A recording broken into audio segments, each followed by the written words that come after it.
Hello and welcome back to Steve's World UK. Today we're at Longleat Safari Park, where we're going to be taking a winter VIP safari.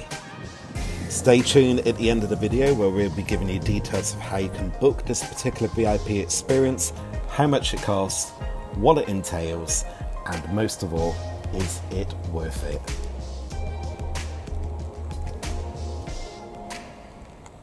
They're not actually white in colour. It comes as a mistranslation from the Afrikaans word white, which means wide, which refers to their wide angular shaped mouth. Second largest land mammal on the planet, second to the elephant. 3 girls are out, the boys inside. Basically, a little bit of an issue here now, and you can appreciate behind the scenes the keepers are looking for, I don't use the term a more horny rhinoceros, but you know, a more dominant male that can come in and sort the girls out. And then sort the girls out. So the 3 ladies we're here, the youngster is Eben. We've got 2 long-term plan looking at bringing in a male to sort these out and hopefully, fingers crossed, reproduce. Please do not be alarmed by the small enclosure the 3 girls are in. This is their winter exercise yard. About 2 tons, can go to about 3 tons maximum in the wild. About 30 miles an hour. You can appreciate if we put these on the grass, they would destroy it. So we have got a normal field where they're normally out. We'll go over the cameras later on. But for the winter, out of respect of the other species I'll show you, we keep them down here. And you can see their keepers mucking out at the back there, so there's quite a bit of activity. So the animals come out not just for fresh air exercise, their own welfare benefits. Well, when you're up in the field and you're going for the rhinos, they look at you go, pardon. And just... Right, Rosina's on the right. Rosina's in the middle, Ebun's on the right, and Rash is on the left. Look at the tails. To see how the one in the middle, tail comes down and curls to the right. Yeah. That's Rosina. Right. Ebun's is straight, and Rash comes down and curls to the left. There's a little one for you, sorry. Maresh is down the middle, she's got the straight on. I normally go for the horns. But if you look now, Russell respectfully used to be a keeper here, so he knows more than me. I'll pay my respects. but I normally use the horns. The one in the middle now has got that longer straight horn, that's Maresha. And the other 2 have their backs to me, so that's what confused me. No, I'll teach you that one. There you go. Now you know. Do you know what a group of rhino is called? It's that one there. This one's humorous. It's up into the monkey jungle. Now I've had one actually in the monkey jungle pond before. That wasn't fun to deal with. And the monkeys are like, "What are you? You're large." But they're beautiful birds. All of our ones here are mainly hand reared in nest boxes. And those jungles are now off to different parks. But we're now known as the stud buck in the world because Longleat's one of the only few in the so you don't need to worry about a farmer doing it, they'll do it themselves. The horns may look heavy. It's actually quite similar to like a honeycomb system. So it's very, very strong inside, but actually doesn't weigh so much at all. But our bull in here is called Buster. He's a fantastic male. There's quite a lot of young here. We all know they can take on water. We all know they can go for months without water, which makes them ideal for carrying for the winters.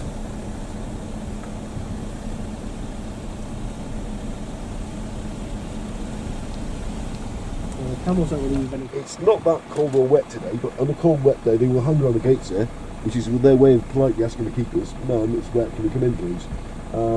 Now, these are rowan antelope. These and the scimitar horned oryx we saw previously, they do suffer from a form of foot rot. You'll see how wet the ground is. It's great because we've got these massive areas. And you can imagine the rhino up here as well. And if I take a slow drive down, hopefully it's not going to disturb them. They do very much cute wild animals. Fantastic. Yeah, Alex, is there any chance you could bring the monsters of the store back up? Yeah, no worries. Thank you.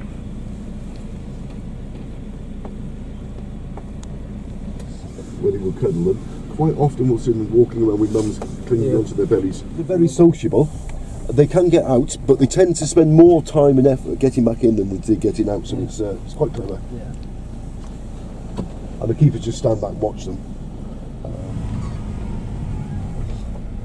So we've got quite a group on the left here, quite a few on the right as we come down the bottom of the hill. So they've got little families within the troop.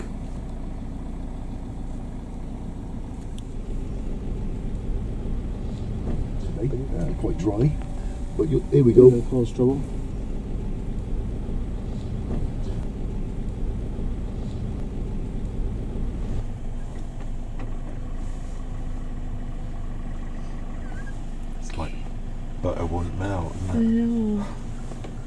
my god. We have this, they're very well known in the world. They're beautiful faces. More common, more fantastic animals, just generally speaking, more kind in nature. This little girl come around here, this girl's called Kate. Kate's got this lovely crinkled ear on the left hand side and also a mole or beauty spot over the right hand eye. That's how you found Kate. About 5 years ago. So I've worked with these guys every single day, so I know all of them by heart. Yeah. I can really have a face like so do you see how she's got a very crinkled lip? Comes over at the base of her spawn, her lip over group. Just sort of that defect.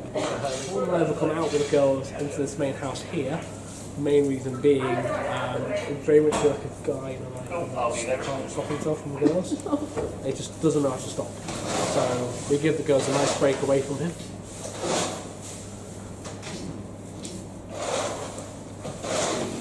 But the patterns are where all the blood clues are. So do you know when we get too hot, we start blushing. Now, the Japanese do their thermal imaging camera, which any of these spots you see on them, which when they get too hot, they start to come up to the surface, which is where they allows them to cool themselves down. This is Mary, the 30 is Mary. She's got a lovely dirty ear just behind her, nothing like a thing. Which is also a little, which is really because the guy's just in the middle of the set. This is Nora. Who's our drooler. They're fantastic animals. The highest blood pressure of any animal. 301, not 300 over 180 by the time it leaves the heart. But how many vertebrae? Net alone? In our vertebrae. 7. In your net only? No, not just in our net yet. Pipers come down.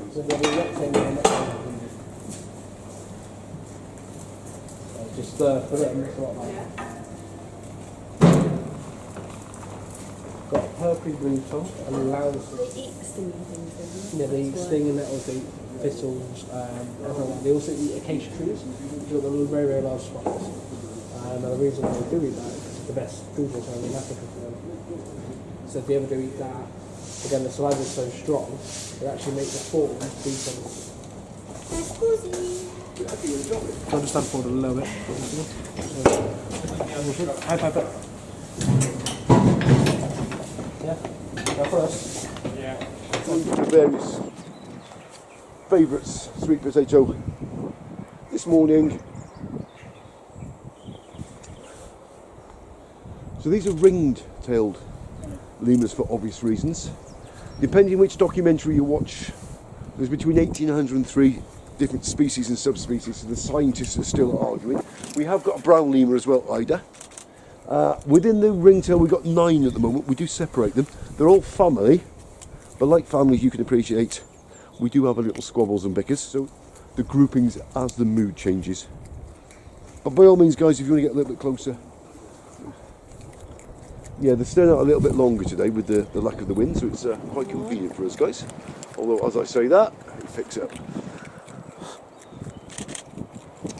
This is known as Ferret's group. We've got Ferret top on the left hand side. This is Lily, and this guy's called Angelo. There's some teeth, isn't it? There's some lovely teeth. One recommend getting a bit by it is just go straight through, you look at your arm after this, oh, hello. Got a hole.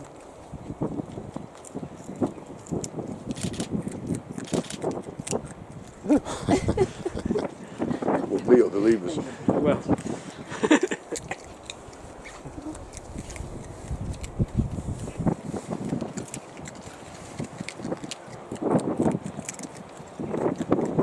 But as well as just giving the food analysis now quite often we'll engage with them. We will try quite often for their enrichment, we'll make them work for it.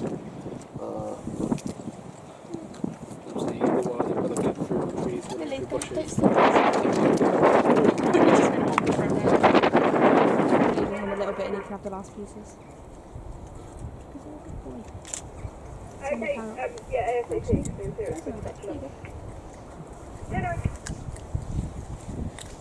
Kaylee, I just got lock 6, so I'll open up for him. Hi.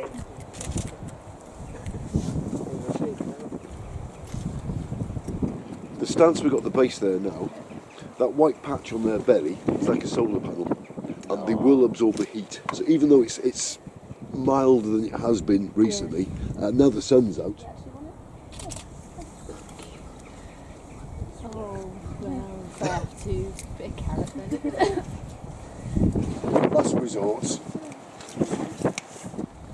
So basically she's realised, as her sister has, the good food's gone, the heat lamps are inside, we're not going to have it. So, you know, as I said as we walked up, this is why we coincided with Ali's feeding them. We know we're guaranteed to get some activity. Again, it's a bit of potluck if you can. A mad half hour where the zebras will chase the giraffes or vice versa, and then the wildebeest will join in. We have these little stampedes around here, so it's fun and games. So we'll draw on the right side is slightly darker. That is blue. That's our male. Males are darker in colour. Females are grey as a camouflage. They get the day shift. They sit on the eggs during the day. It's meant to camouflage them against the grey of the sand. Even with our perfect 20/20 vision, they do appear as one blob. One of the main predators in the wild is the lion. The lions are colourblind. The lions only see in black and white. They just see one big white on the side. You can see they do blend in quite well. It does reflect some sunlight. It stores some heat for night time, and it can be. Now the peck doesn't actually. The peck is one of those that doesn't actually physically hurt too much unless you're not expecting it. So if it gets your elbow and that really lovely fatty bit you always don't expect to get got on, and you grab it on it, that bit hurts. But most of the time it's very much in like a slight little pinch, very hard pinch. Yeah. No real power. Is that Caleb, mate? Is it? Yeah. It's Caleb filming one of our head keepers. So that's Rusty and Yuki quite conveniently by the fence for the filming. Rusty's the son, his sister Yuki. Rusty already, being the male, is a little bit larger than his sister. Male and female, you can look at Yarn and our mum, 4.5 years old, stood up, quite petite. And potentially son will go to dad's size, so he's going to obviously shortly overtake mum. We've not had tiger cubs here for about 20 years, so it's quite momentous at the moment, the fact we've got these two youngsters. And as I said, in the wild, they're normally released their own device. Serious motive behind it. So she would shortly be up in the game, and they will be hunting for themselves. Obviously them being by themselves, if they ever are, they know how to fight. So they'll always play fight, and always do it that way. So the cubs will play fight with each other. You appreciate he's a good 9 foot tall when he stands up. He's quite a monster. But tip of nose to tip of tail is about 11 foot. So you can imagine if you stretch them out, he's quite a size. They are the biggest of the big cats. We will compare them in size when we see the lions. We'll see the lions a bit closer later on as well. So it's slightly larger than the lions, although that's more in length. The lions will be a little bit taller at the shoulder. There are slight compromises there. Easily.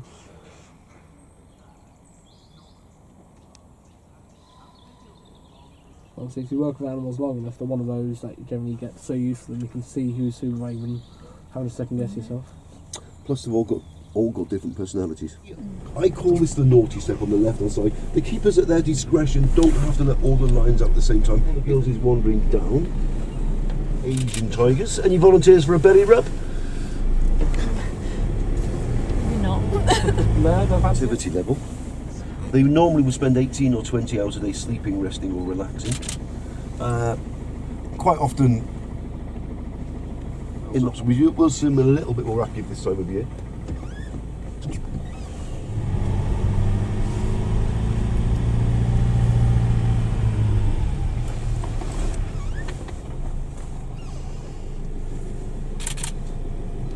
here we go.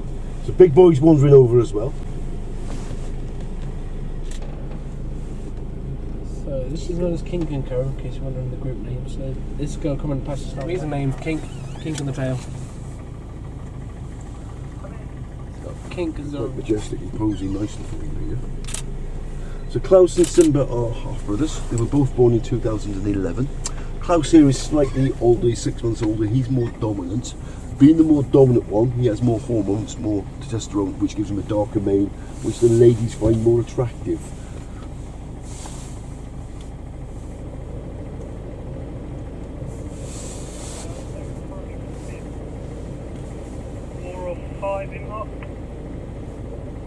Okay. We're also down to our last pack of the stage. There's any chance we could grab another pack, maybe? What I'll do, guys, I'll turn.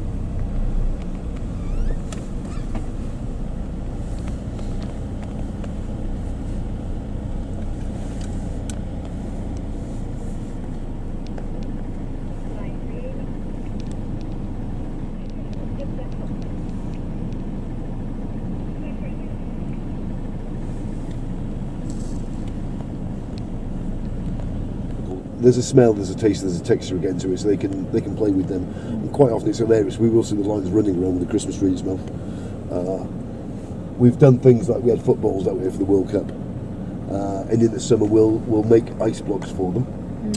So the big industrial size ice cream Tupperware container type things we'll make. So because food's been involved this morning, we're still a little bit spread out, and then later on this afternoon. Hi Julie, I'm just going to be very briefly operating if I make a phone call. I'll let you know. Cheers, though. Since they've just started roaring, we'll see on the right hand side. You all notice, so if you think about movies before with the sound of the lion roaring, it doesn't sound like that. So when you hear in movies there's a tiger's roar. It's not Hollywood a lion sound. They're going to stop as we come down here, aren't they? Yeah, but where we started that hut, quite often you'll hear them down there.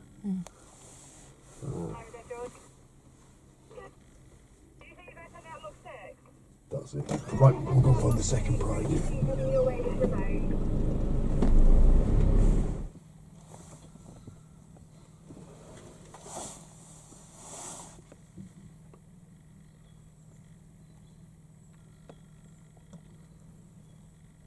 So they are the perfect camouflage colour. That brown colour blends in quite well. The grass, yeah, he's going to sort them out. The grass in Africa, you appreciate, is browned off with lack of moisture and sunshine. That hot spell we had a couple of years ago, girls don't sort them out. Harry may actually, yeah. When they're in season, they've got the scars and wounds through fighting all their lives. He's quite a pretty little boy. He's like a little boy band member. And the girls, now they've established who he is, they flirt with him a lot. We do see a lot of it. They'll just rub against him and things like that. And he has his favourites, which he will change. But yeah, he's here for a purpose. The three boys have had a vasectomy. We've got a form of family planning in place because you can appreciate the bill for feeding these is not cheap. Plus the manpower we need, or woman power as well, to supervise them. So we've got enough numbers wise, we're quite content. And then in the future, Harry is the purest of the three. We probably would use Harry as a breeding male in the future. So a vasectomy is an operation we can obviously potentially reverse. Fingers crossed. Again, Harry would be the individual. A little bit younger, he's only 7, so he would be the youngster we can use to breed in the future.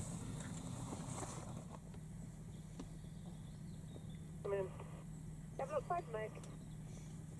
In a moment, we can find that very soon.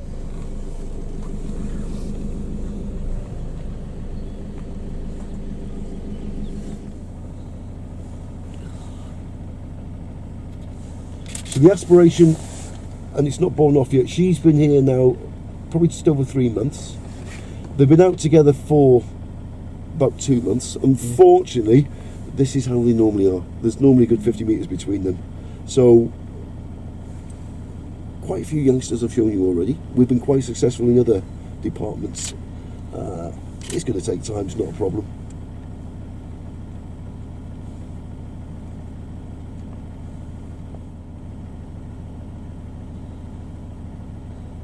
So these actually make a purring sound, same as the domestic cats. The youngsters especially will make a chirping sound. So quite often it does sound spot on like a bird. Yeah, it's also the only quite similar to giraffe, where giraffes haven't actually got a vocal box at all. So everything they do make is quite a very low humming sound. So they've all got their own little some ways of talking and all that chirp. Yeah. Okay.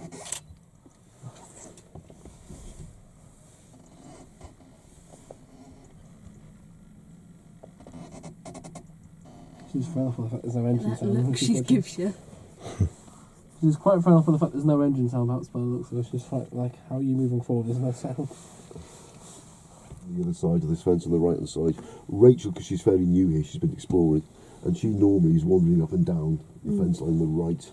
Obviously there's a double layer fencing there. And the deer quite often, they're either quite clever or quite brave or quite stupid. They know that double layer fence. We've got lions next door, we've got the cheetahs here. Daddy's just chilled.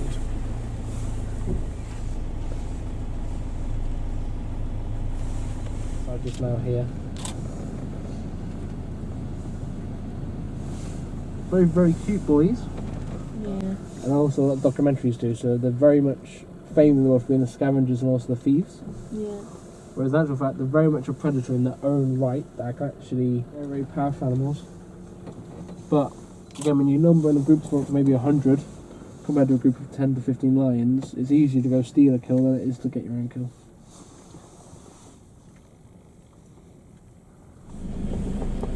So Nakuru is hiding somewhere.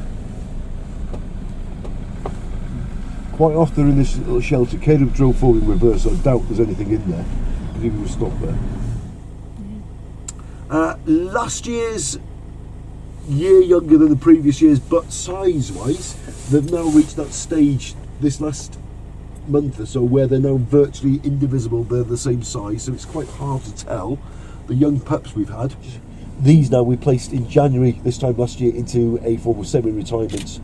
They preserve it, they will bury it under the trees and things and save it for later on in the week. So we do find bits of, Like a football by sheer convenience, as I'm talking about it, right in front of us on the road here now, we can see,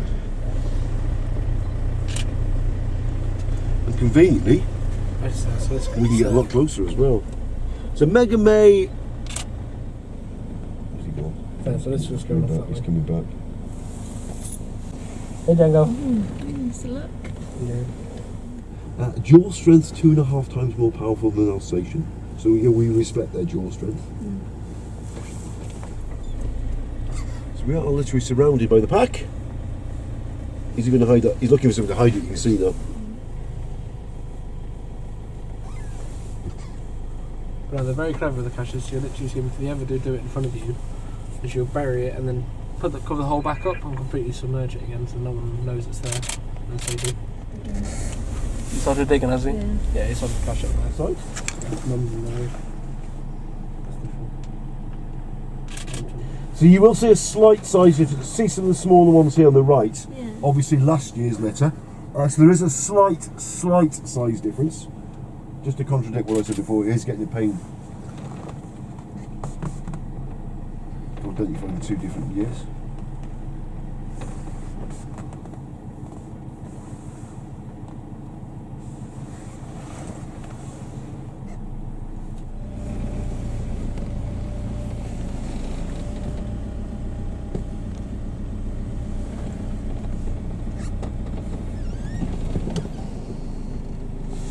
Like a little canary something that can actually land on the nose if they train right. And, well, don't matter animals, as you sit on the nose. They're fantastic. You've got lots of people, probably, you've got an escapee over there, some little edge. What he's doing. So they don't like sitting still. Whereas the girls, they will stay in their burrow until something walks past. And they will live in one burrow their whole life if they can get away with it.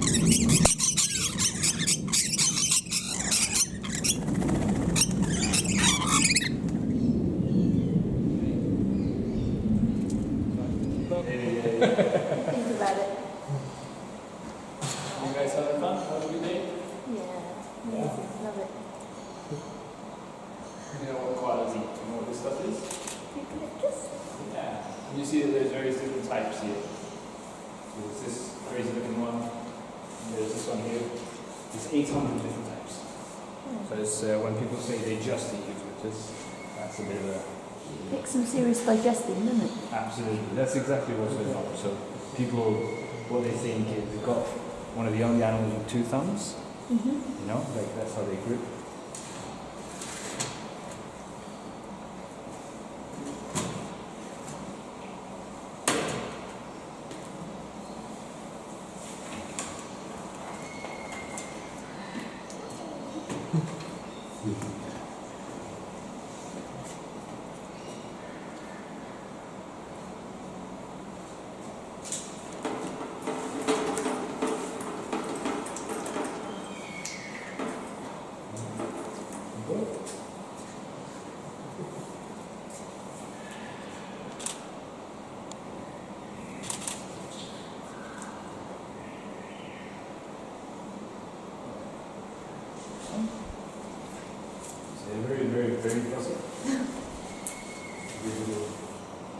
eucalyptus. It's called Lily. We have to weigh them like twice a week because they only eat leaves. So leaves don't have much on them. So them to sort of lose sort of 500 grams or something like that is like us losing sort of 5 kilos. If you look at a koala internally, they have no like fat on them, no excess, 0 excess. So we can go.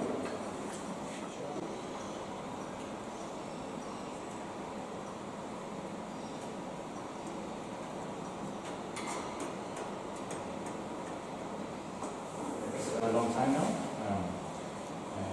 He'll get much bigger. He's 8.1 kilos, so they can then get up to 13 kilos, which is much bigger.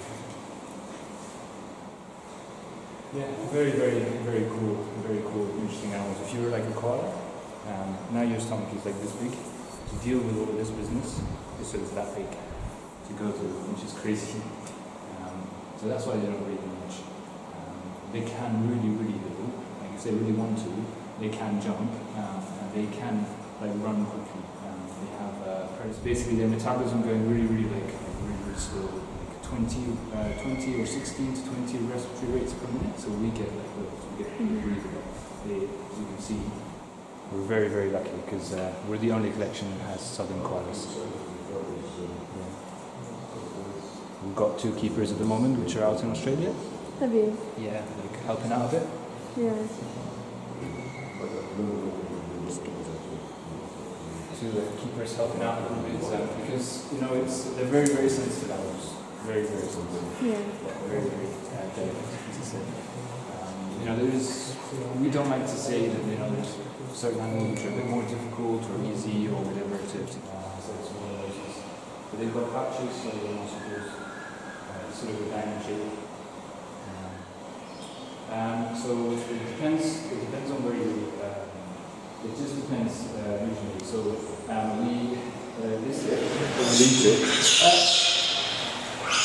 I was just about to tell the people about your noise. Quite noisy, irritating squeaking sound, and with the acoustics in here, it does get quite loud. You can appreciate it. White days are they real? You can see they don't move much, and people just presume they are little plastic models. Trust me, they're real. So this one here is Uni. There's various different ways of telling them apart. But you see the tail? It's got like 2 like stripes, mark things. What did she do to her tail? We got them like about a year ago, and she already came with that, so I don't know.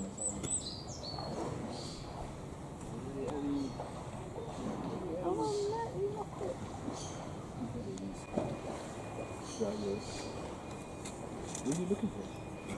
Like in Spanish, they call them wolves, like of the water.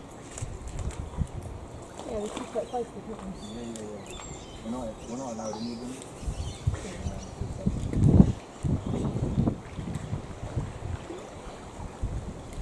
Amazingly intelligent, amazingly beautiful. Really. They always eat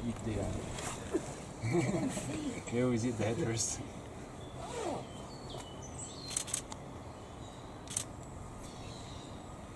But they're extremely rare. Very rare. Yes. They used to be, have you heard of the Amazon Delta? Mm-hmm. So they used to be in the Delta. So they used to be over that area. See, look at them. Yeah. So they're definitely, fish catching.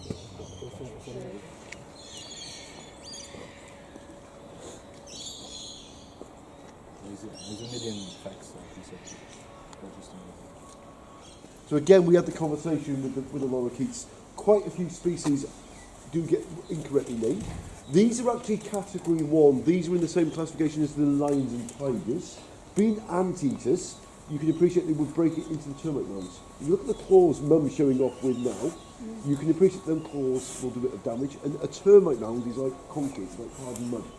So there's strength behind them as well. When she walks now, you'll see she walks on her knuckles. So a lot of keepers do go up there. You can imagine special privileges where they can go behind the scenes because they literally raise them. So it's quite exciting. And then they will see a lot of mundane routine jobs. Hi Mark, are you still over yard or pheasantry anywhere?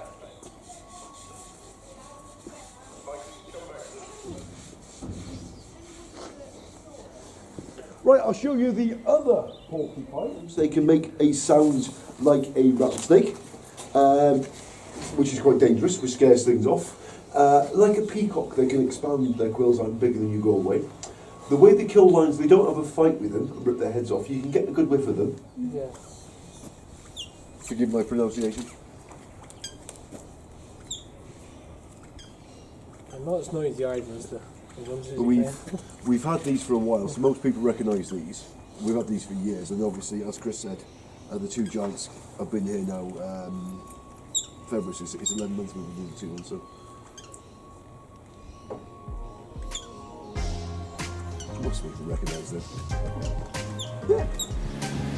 So that's the end of the winter VIP tour. Now this tour costs £120 per person, but if there are 6 of you, you can book the whole truck at £510, which gives you a saving of £210. If you are an annual pass holder, then unfortunately you can't use your discount on this. Now to book, you need to head to www.longleat.co.uk. Details are on the screen now. Select tickets and booking and the VIP experience. The winter VIP tour commences at 10:30 a.m. on closed park days. Now remember, every experience is different. It's dependent on the weather and the animals themselves. They're not trained, they do what they want to do. The tour lasts 3 hours, 30 minutes and is absolute value for money. Details of the VIP meeting point will be sent to you once you've booked. But if you've not been to the safari park before, make sure you allow yourself at least 30 minutes to get to your destination. Wrap up warm and thoroughly enjoy. It takes 24 hours for the world to turn once, but only 2 seconds to like or subscribe to see future content from Stevie's World UK.